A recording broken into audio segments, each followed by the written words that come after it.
মঙ্গলবার রাত ৮টা। ডোনাল্ড ট্রাম্পের বেঁধে দেওয়া শেষ সময়সীমা ঘনিয়ে আসছে। এক টুইট বার্তায় ইরানকে নরকের স্বাদ নেওয়ার হুমকি দিয়েছেন মার্কিন প্রেসিডেন্ট। কিন্তু মাঠের চিত্র কি বলছে? ট্রাম্প যখন ট্রুথ সোশ্যালে হুমকির তুবলি ছোটাচ্ছেন, ইরান তখন ব্যালিস্টিক মিসাইল দিয়ে গুড়িয়ে দিচ্ছে ইসরায়েলের সুরক্ষিত শহর। হাইফার ধ্বংসস্তূপ থেকে বের হচ্ছে একের পর এক লাশ। প্রশ্ন উঠেছে, ট্রাম্পের এই হুঙ্কার কি শুধুই গদিরোধই গদিরক্ষার চেষ্টা, নাকি ইরানকে দমানোর ক্ষমতা আসলেই হারিয়েছে ওয়াশিংটন? আজ আমরা বিশ্লেষণ করব ট্রাম্পের আল্টিমেটাম এবং ইরানের পাল্টা আঘাতের প্রকৃত চিত্র। যুদ্ধবিমানের ক্রু উদ্ধার নিয়ে এখন তুঙ্গে নাটকীয়তা। প্রেসিডেন্ট ট্রাম্প দাবি করেছেন, মার্কিন কমান্ডোরা এক দুঃসাহসিক অভিযানে ইরানের ভেতর থেকে তাদের দ্বিতীয় ক্রুকে উদ্ধার করেছে। একে মার্কিন ইতিহাসের সবচেয়ে দুঃসাহসিক অভিযান বলে দাবি করছেন তিনি। কিন্তু তেহরানের ভাষ্য সম্পূর্ণ ভিন্ন। আইআরজিসির দাবি, উদ্ধার অভিযানটি পুরোপুরি ব্যর্থ হয়েছে।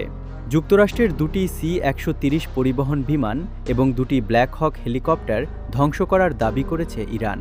এমনকি ইস্পাহানের বিমানবন্দরে জ্বলন্ত ধ্বংসাবশেষের ছবিও প্রকাশ করেছে তারা।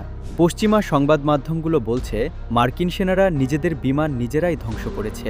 কিন্তু প্রশ্ন থেকে যায়, যদি অভিযান সফলই হতো, তবে কেন কোটি কোটি ডলারের যুদ্ধবিমান ধ্বংস করে পালাতে হলো বিশ্বসেরা কমান্ডোদের?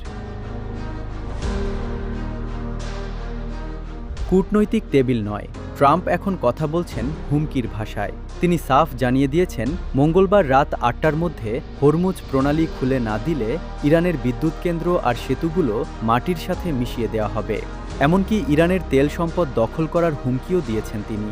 কিন্তু এই হুমকি কি ইরানকে পিছু হটাতে পেরেছে? একদমই নয়। তেহরান একে যুদ্ধাপরাধ বলে আখ্যা দিয়েছে। তারা পরিষ্কার জানিয়ে দিয়েছে, কোনো আল্টিমেটাম দিয়ে ইরানের অধিকার কেড়ে নেওয়া যাবে না। যখন ট্রাম্প হুমকি দিচ্ছেন, ঠিক তখনই বাহরাইন, কুয়েত এবং আরব আমিরাতের মার্কিন মালিকানাধীন তেল ও গ্যাস স্থাপনাগুলো জ্বলছে ইরানি ড্রোন আর মিসাইলের আঘাতে। ট্রাম্পের হুমকির জবাবে ইরান তার অ্যাকশনের পরিধি আরও বাড়িয়ে দিয়েছে। ইসরায়েলের হাইফা শহর এখন ধ্বংসের নগরী। ইরানের ব্যালিস্টিক ক্ষেপণাস্ত্রের আঘাতে বিশাল একটি ভবন ধসে পড়েছে। সোমবার সকালে উদ্ধারকারীরা ধ্বংসস্তূপের নিচ থেকে দুজনের লাশ উদ্ধার করেছে, আরও অনেকে নিখোঁজ। ইসরায়েল দাবি করেছিল তাদের আকাশ প্রতিরক্ষা ব্যবস্থা দুর্ভেদ্য, কিন্তু হাইফার এই ধসে পড়া ভবন সেই দাবিকে মিথ্যে প্রমাণ করেছে। শুধু হাইফা নয়, তেল শোধনাগার থেকে শুরু করে দক্ষিণ ইসরায়েলের কারখানা, সর্বত্রই এখন আগুনের লেলিহান শিখা। ইরানের বার্তা স্পষ্ট, তোমরা যদি আমাদের স্থাপনায় হামলা করো, তবে মধ্যপ্রাচ্যের কোনো কোণা তোমাদের জন্য নিরাপদ থাকবে না। সময় দ্রুত ফুরিয়ে আসছে। ট্রাম্পের হুমকি আর ইরানের পাল্টা অ্যাকশন মধ্যপ্রাচ্যকে এক মহাপ্রলয়ের দিকে ঠেলে দিচ্ছে।